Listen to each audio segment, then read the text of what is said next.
September 2వ తారీఖు ఒక విచిత్రమైనటువంటి భక్తుడు వచ్చాడు. ఆయన కోరిక వింటే మీకు చాలా విచిత్రంగా అనిపించవచ్చు.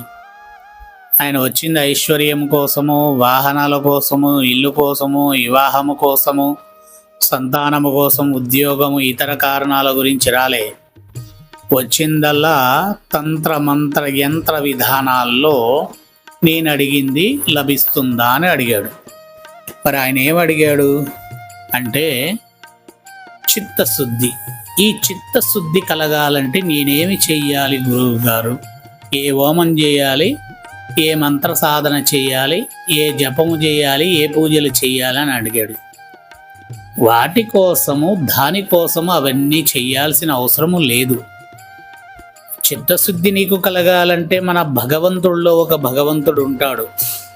ఆయన దగ్గరికి వెళ్తే చాలు అమోఘమైనటువంటి చిత్తశుద్ధి కలుగుతుంది. ఆయనకు ప్రియమైనటువంటి ఒక నామం ఉంటుంది. ఆ నామాన్ని ప్రతినిత్యము నువ్వు జపించగలిగితే చాలు నీకు చాలా అమోఘమైనటువంటి చిత్తశుద్ధిని ప్రసాదిస్తాడు. ఒక 48 రోజులు ప్రతినిత్యము వెళ్ళి ఆయనని చూసి ఆయన ప్రదక్షిణములు చేసుకొని ఆయన దగ్గర కూర్చొని ఆయనకు ప్రియమైనటువంటి నామాన్ని గనక నువ్వు జపం చేసినట్లయితే చిత్తశుద్ధి అమోఘంగా ప్రసాదిస్తాడు. ఆ దేవాలయానికి వెళ్తే మాత్రమే చిత్తశుద్ధి వస్తుంది. వేరొక దేవాలయానికి వెళ్తే వస్తుందో రాదో నాకు తెలియదు, కానీ నేను దాదాపు ఒక 12 మందిని పంపించాను. చిత్తశుద్ధి కలగడం కోసము ఆ దేవాలయానికి వెళ్ళి ప్రదక్షిణాలు ప్రతిరోజు అదే సమయంలో చెయ్యండి.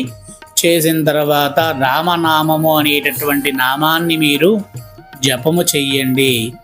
ఆ దేవాలయమే హనుమాన్ దేవాలయం.